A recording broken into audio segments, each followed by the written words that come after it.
Good morning, everyone.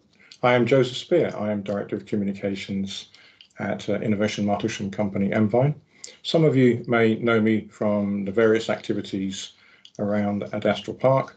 We've been involved in working with BT colleagues and many others since our joining Innovation Marketing in April 2019. But it didn't just start there. We've actually had a trading relationship with BT as a BT approved supplier since, for well over 11 years now. And we work on red side and green side projects with you and with your colleagues. I've had my coffee and I've had my croissant as well. And I hope that you'll enjoy yours as you listen to this presentation that we've prepared for you today. So I'll just advance, and before I get into the deepness of it, some of you may be involved in the forthcoming event being run by BT called Robotics Festival.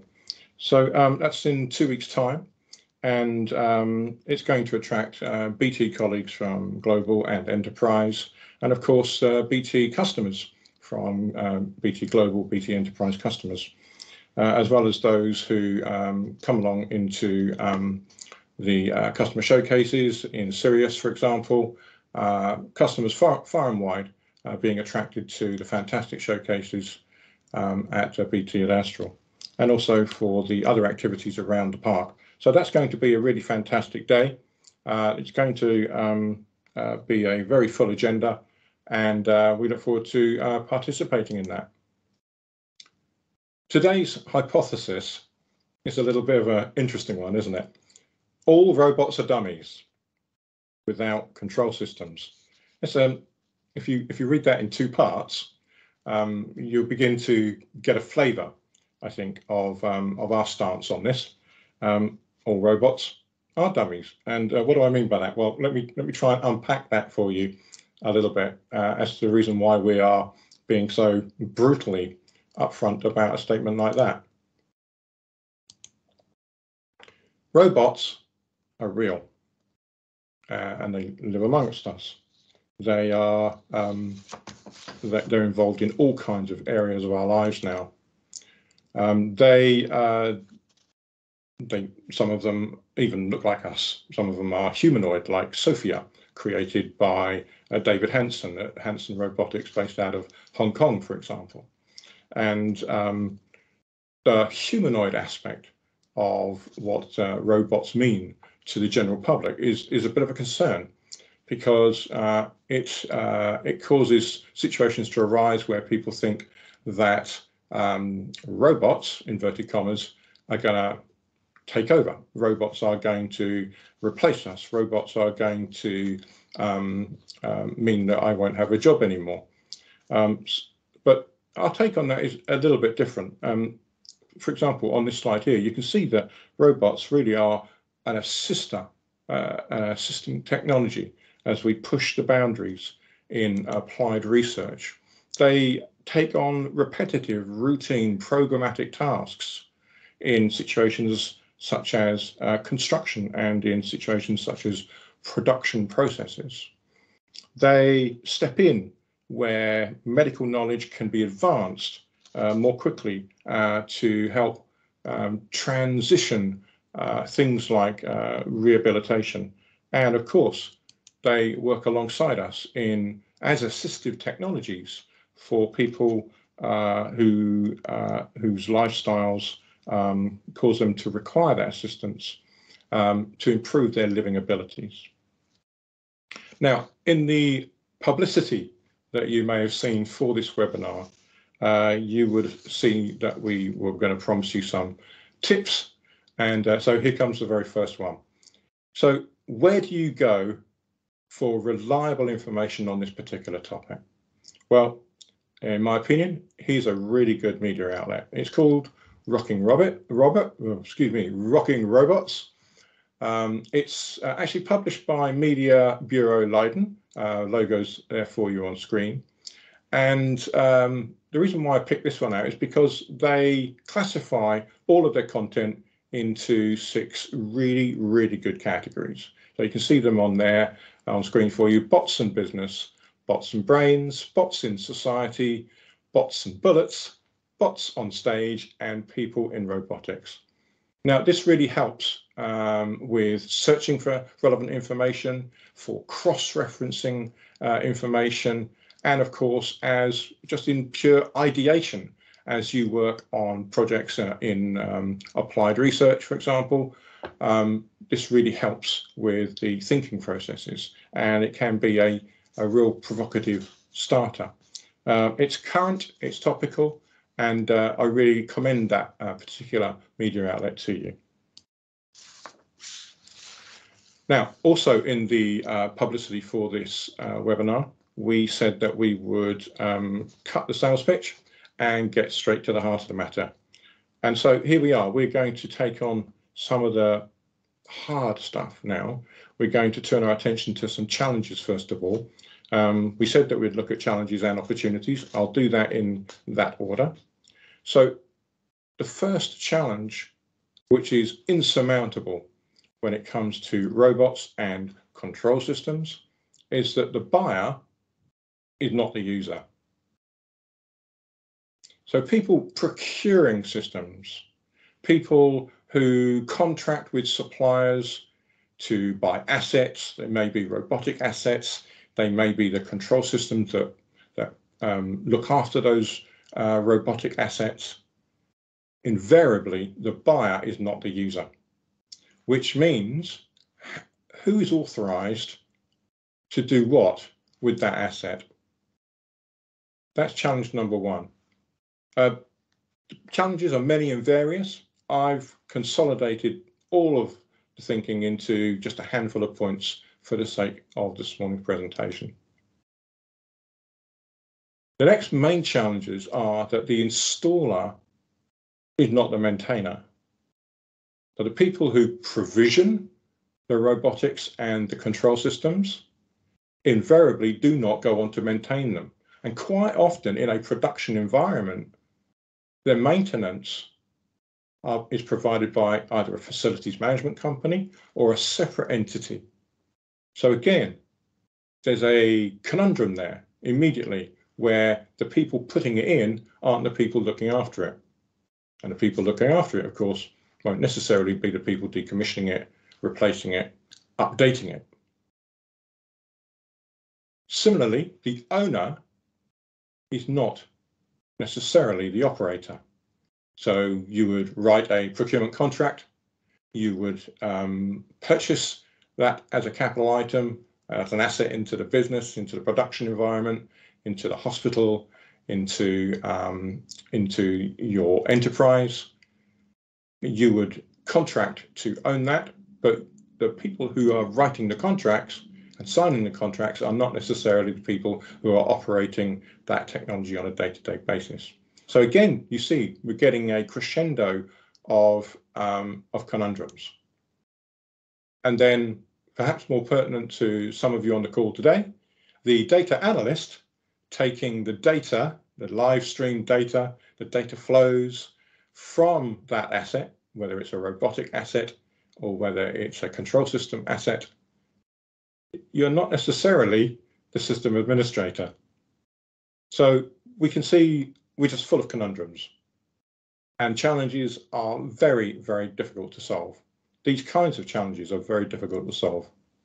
But if we just pause there for a moment in our thinking and just try to understand these challenges from maybe the flip side, if we were to say, for example, to recognize that these are genuine gotchas, recognize that these could be showstoppers in our procurement, provisioning, installation, maintenance, and our onward use of these different types of technologies, robotics technologies and control system technologies. If we turn it on its head and try to think of it more as an opportunity of something that can be solved to gain the benefits of the tech. So we've got a bit of a long title here on the screen for you. I'm just going to need to break that down a little bit because it is quite a long one. So roles-based, multi-domain, digital business marketplaces. Those three things we can look at in turn. And if I just treat just two of those, I'll deal with digital business marketplaces in a few moments. Role space. What do I mean? What do I mean by role space? So role space really is the controllability of who can access what. So in the context of robotics and their control systems, you certainly don't want just anyone being able to log into those systems and interacting with them. You would need to be able to define a particular matrices of who's authorized to see something, edit something, do something, perform a particular task with that robotic asset. Now, of course, not everyone, or actually no one, should be able to get access unless they are expressly permissioned to do so. We call that in the industry zero trust. So you can't get in unless you're expressly permissioned to do so. But having got in, what are you permissioned to do? So that's what we mean by roles-based. And then multi-domain, we'll see again in a few moments in a couple of slides, we'll see how the complexity multiplies when it becomes more than one supplier working with one customer. Because multi-domain is where the complexity really arises. And that's a modern day reality now. It's not any longer a situation where it's just one customer to one supplier. So the opportunities then is really a flip side of our thinking, where we say we're going to take on the hard challenges that have been described today, and we're gonna solve them, and we're going to look for technologies that are enabling us to solve those. I'm just going to just mention one more time the Robotics Festival. Now, at the Robotics Festival coming up on 5th of October, for those of you who are involved in it, you will see a raft, you'll see a raft of different organisations involved in that, not just from across BT colleagues, but guest speakers who are coming for that, and also something like about 30 exhibitors, some of whom are Innovation Martlesham businesses, some of them who are not, but they're all coming with one objective in mind, and that is to help BT present a really progressive programme of agenda items that day, all talking about robotics. So we can imagine, can't we? We're going to see some humanoids. We're going to see some, I don't know, some robotic dogs running across the floor, or whatever the technologies are. We still maintain, and we can still maintain the thinking that actually all those robots are dummies without the control systems. So here we are. We're just unpacking the digital marketplaces a little bit here for you. And you can see then on the left-hand side of the screen in front of you, it's a very, very simple solution. So you have multiplicity of customers, but you have third parties servicing those customers. And in a digital business marketplace, those are one-to-one relationships. But that's a type 1 digital business marketplace. It's very, very simple, very, very straightforward, very easy to comprehend and understand, and consequently, it's very easy to architect for. But on the other side of the screen is actually the real world now, where the multiplicity of connections required to run control systems that empower robotic technologies. You've got lines going everywhere, haven't you? From third parties into other third parties, even before that hits the customer. So in an organization such as BT, for example, this is the real world. This is how it really is. You have multiple external organizations and multiple internal organizations and divisions and projects, all interrelated, codependent, and collaborative with one another. And that is exactly the same when we're talking about robotics technologies, and how control systems now need to be architected in order to meet the real world challenges of progressive organizations like BT. We're going to look on this slide, which I think is simple in its essence, but actually the fact that the rows are parallel is meaningful. The fact that well, I could have put it all in one flow right across the screen, but I didn't do it like that just simply to fit on a slide. I did it like that because the parallelness of this activity is actually quite important.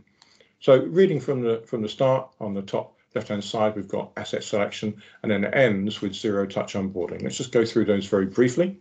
So selection and procurement is easy when it's a one-to-one relationship, but it becomes incredibly hard when it's a one-to-many, or thinking in multi-domain, when it's many-to-many relationships.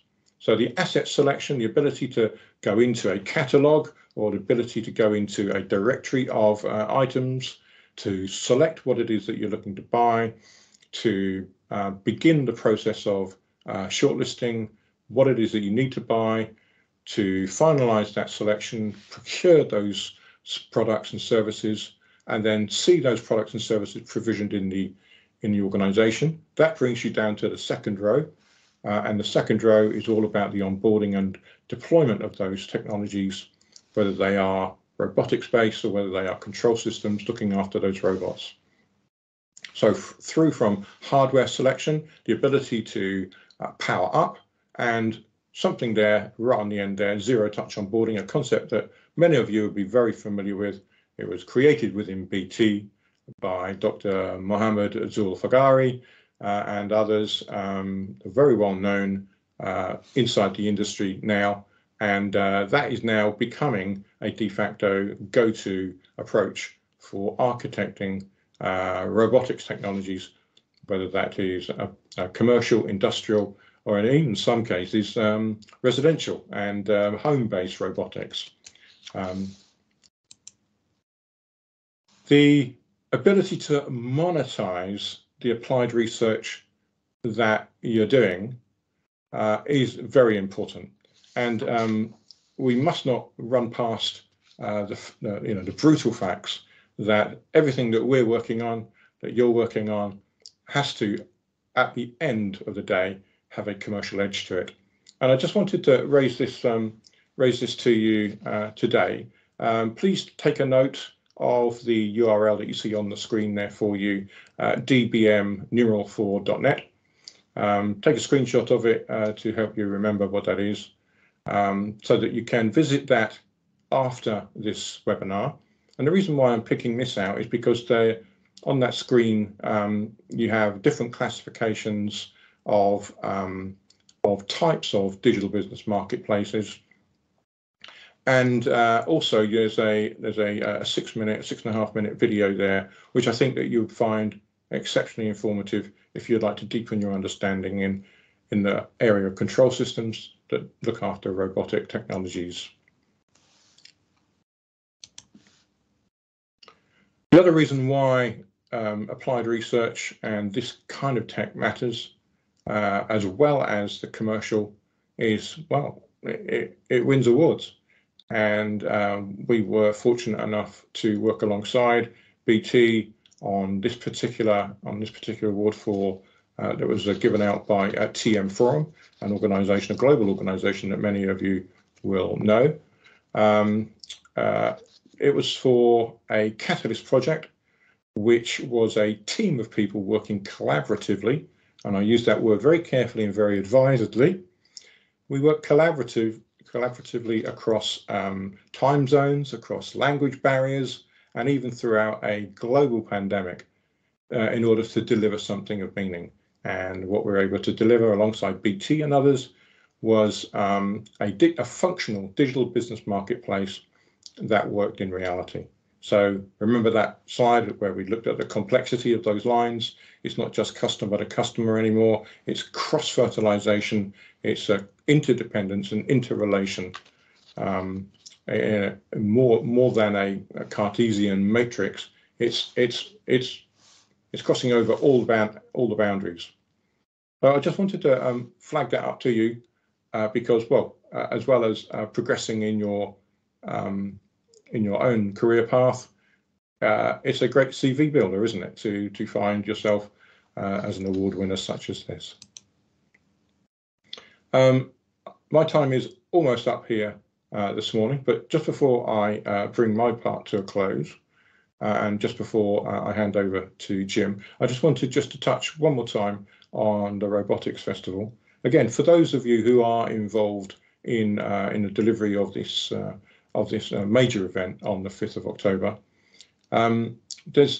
it's really going to be a showcase of what we're talking about here. It's going to be a showcase of the collaborative nature that is now needed in terms of delivering robotics technologies of different types, different use cases, and solving the hard use cases for BT customers, whether they are customers of enterprise or customers of global.